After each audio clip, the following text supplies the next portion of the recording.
All right, so when we left off, we were getting this error, and against my better judgment, I have not done anything with it. I'm going to look at it together. So sometimes this ends up taking a while, and I don't want you to have to sit through 30 minutes of me trying to figure it out. But on the other hand, it's good sometimes to think through the process. And so I already know I've made a mistake, but I don't know if that has anything to do with it. And so whenever I get an error like that, I say, well, what did I just change? Right? What I changed was bringing this stuff in. So that there and this here. And so I say, well, what if I take that back out? Let's comment this out. Let's make this not be that. And let's try this again. Because it was saying it couldn't find the edit view, but that's kind of a weird thing to say.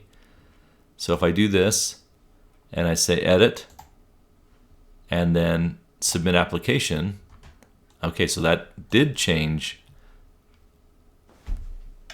Not as expected, so I was thinking it would not give us the error anymore.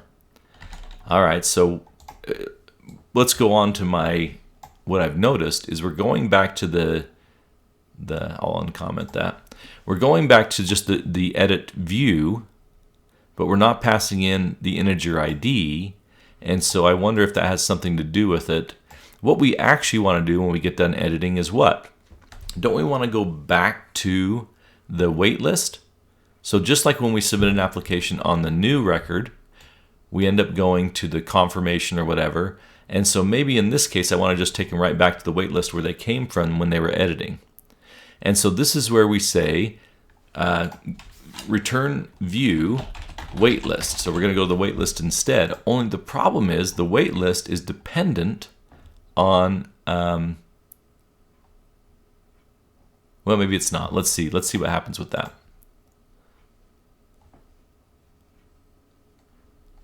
So view the wait list, go edit the information. Now notice there's two George Blues. So that was actually the problem I was thinking we were going to have, but we got to solve this other problem first. So if I go edit this and change another one and say 18, submit application. All right, so we get an error that says object reference not set to an instance of an object. I just came into this model and it was null. There was no information coming to me. And so as it was trying to print out this wait list. So on the wait list action, our dilemma is, and this is a really important, critical point to make. When I call the view wait list, it's not going through the action. I'm not calling the action wait list. I'm calling the view wait list. Okay? And so it doesn't have any of the info. It doesn't have that list that we get generated here in the wait list action. It doesn't have this happen. It just goes straight to the view. And so this is where we use what I just briefly showed earlier. Instead of going to the view, we say redirect to the action wait list. And that way, instead of trying to go to the view, it'll go to the action, which will load up the data and then pass the information in. So let's see if that solves it.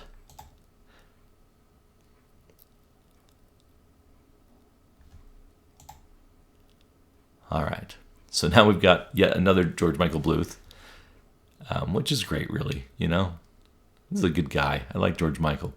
So that solved that problem. And I think where it was saying it couldn't find the view, the dilemma was we were passing it back to the edit view, and that's exactly what it was. There is no view. Oh man, I'm kicking myself now. And sometimes you do this with these errors. What I had before was view parentheses. And so if there's a blank parentheses, what view is it going to go to? It's going to try and go to an edit view, and there is no edit view. It was even easier than what I was thinking. Man. Now the question now is, do I want to go back in time and edit these videos and save face? And the answer is no. I don't want to do that, so we'll just continue on. Okay, so instead we'll put in that redirect to action, and when the redirect to action that we're going to do is go to the wait list, but not going to the view. We're going to go to the action, which will generate the wait list. All right, so we got that solved. Now we got to fix this other problem, which is every time I go in and edit this thing, as George Michael has yet another birthday,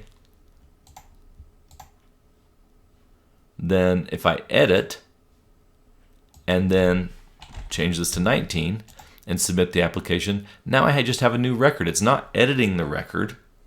It's giving me a new record each time. And that is not the behavior that I was looking for. And so let's see if we can resolve this.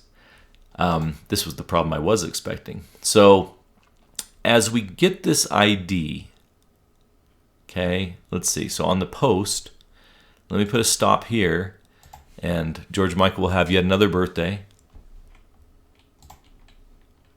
I'm going to edit this and say, no, he's actually 20 years old now, and submit the application.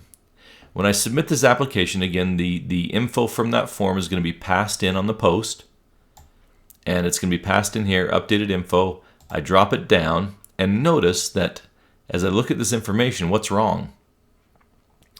The application ID is 0. And 0 means if we see a 0, it means it's a new record. These primary keys don't start with 0, they start with 1, right? So 0 means new record. So I'm creating a new record every time I get that information, and that's not what I wanted to do. Why is that doing that? So I go and look at my application, dating application, and in there, the problem is, how does it know which ID is being updated? So I've linked it with an application, and in our home controller, on the edit, we're passing in the ID, we're loading up that data, and it gets the record, and then we pass it into that view, the dating application view. And in the dating application view, well, that's not what I wanted. Okay, let's try that again. In the dating application view, there is no box, there is no field for that application ID. So when this form gets posted on this post, right, the information of the ID never gets out. And it makes perfect sense. On a new form, we wouldn't want to have an ID in there, right? But on this form, we need the ID to be a field.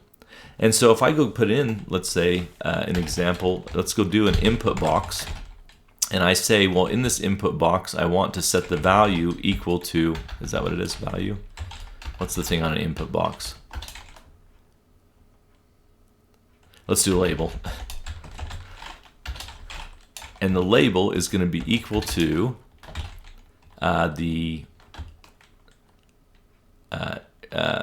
well, it'll be ASP4, the application ID. Okay, now the dilemma with that is, so as I run this, and I go to that form, now I'm going to have this label on there for the application ID. And actually, I should put an input with it just so you can see it. So input ASP4 equals application ID. Okay, so let's save that and run it.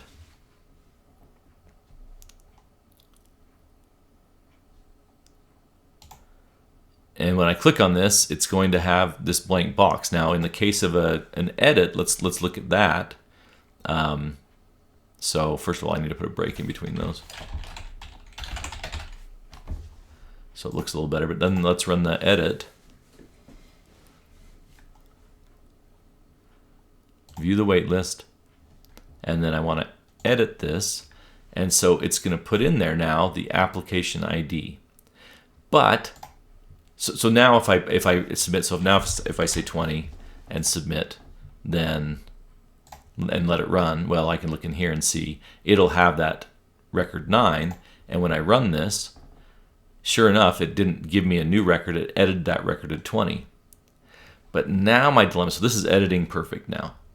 Now my dilemma is that it's showing that application ID on my form when I'm putting a record in, and that's not what I want. So let's resolve that in the next video and then work on our delete. Spencer, out.